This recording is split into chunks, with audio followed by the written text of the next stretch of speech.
नमस्कार, आपण बघू शकता की 2024च्या पहिल्या महापुराला सायखेडकर, चांदोरीकर आणि गोदाकाठवाले सामोरे जात आहेत। अनेक वर्षापासून पावसापासून प्रलंबित असलेले एक क्षेत्र गेल्या 2 महिन्यापासून सायखेडा आणि परिसरामध्ये बिलकुलही पाऊस नव्हता, परंतु गेल्या 24 तासापासून अत्यंत संततधार पावसाला सुरुवात झाल्यामुळे आपण बघू शकता की गोदावरी नदीला या ठिकाणी महापुराचं रूप प्राप्त झालेलं आहे। अनेक पाणवेली या ठिकाणी होत्या।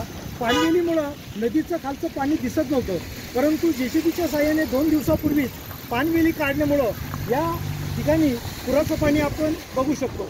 तरीसुद्धा गंगापूर धरणातनं पाण्याचा विसर्ग केल्यामुळे या ठिकाणी भरपूर पाणवेली या ठिकाणी झालेल्या आहेत। गेल्या 24 तासामध्ये अजूनही पुढील 24 तासामध्ये ऑरेंज अलर्ट हवामान खात्याने दिला असल्यामुळे नागरिकांना सावधानतेचा इशारा या हवामान खात्यानं गोदाकाठवासियांना दिलेला आहे। इकडे आपण बघू शकता तर गोदाचं पात्र हे किती विस्तीर्ण आणि मोठं होत चाललेलं आहे। या ठिकाणी वाहतूक जी पुलावरती सुरू आहे इकडे, आणि या पुलावरती अनेक ठिकाणी खड्डे पडलेले आहेत। खड्डे पडल्यामुळे पुलावरती पाणी साचल्यामुळं वाहन चालवताना अतिशय कसरत करावी लागत आहे। त्यामुळे वाहन चालक अतिशय त्रस्त झालेले आहेत। त्यांचं म्हणणं एकच आहे की या ठिकाणी PWD खात्याने तात्पुरती डागडुजी का होईना, भरून का होईना टाकून या ठिकाणी वाहन कसे व्यवस्थित चालू शकतील याबद्दल आपण हे करावं। तुला या गोदाकाठच्या वासियांना अनेक वर्षापासून पूर पाण्यापासून वंचित होते।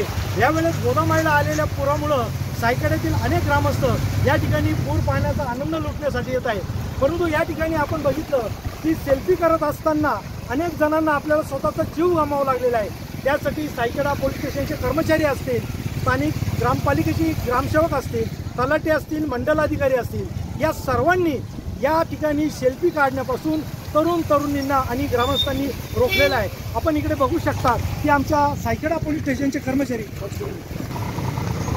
आपण या ठिकाणी बघू शकता की आमच्या सायखेडा पोलीस स्टेशनच्या सर्व महिला कर्मचारी या ठिकाणी बंदोबस्तासाठी हजर आहेत। गोदाकाठला आलेला पूर बघण्यासाठी अनेक ग्रामस्थ या ठिकाणी गर्दी करत असतात, सेल्फी काढत असतात, परंतु यामुळे कोणाला जीव गमवावा लागू नये यासाठी आमच्या या महिला कर्मचारी या ठिकाणी 24 तास अहोरात्र या ठिकाणी बंदोबस्तासाठी उपस्थित आहे।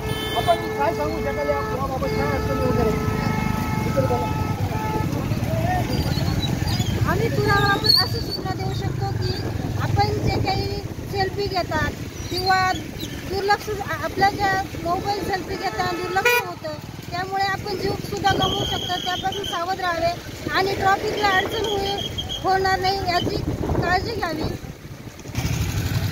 अनेक पूर पाण्यासाठी अनेक शौकीन या ठिकाणी आलेले आहेत, परंतु प्रशासनाने यावेळेला सुंदर असं नियोजन केल्यामुळं सेल्फी काढण्या